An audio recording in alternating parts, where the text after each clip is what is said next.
Pegunungan di Yerusalem terbakar sejak Rabu 30 April 2025. Api dikabarkan hampir melahap pemukiman Israel di Yerusalem yang diduduki. Namun, walaupun kondisi darurat, pemerintah Israel menolak bantuan dari Otoritas Palestina atau PA. Mengutip Tribun News pada 1 Mei, hal itu merupakan hasil laporan dari media Israel Kan pada 30 April 2025.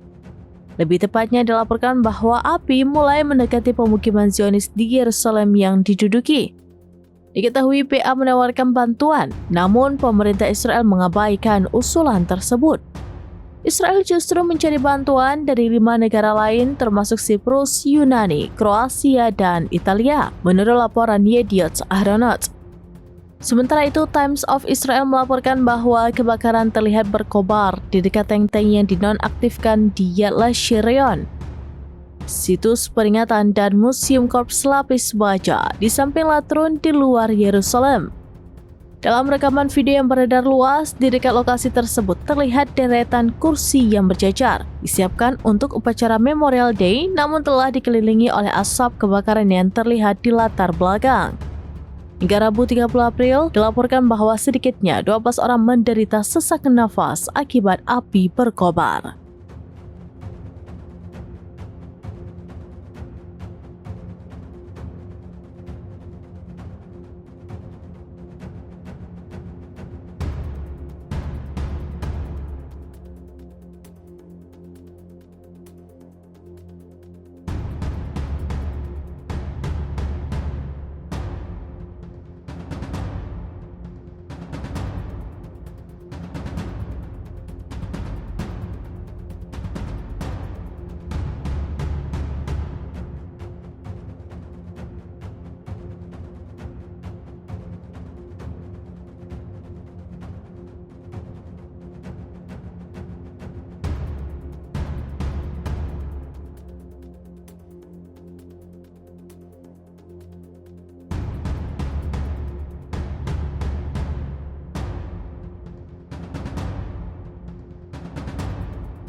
Download Tribun X sekarang, menghadirkan lokal menjadi Indonesia.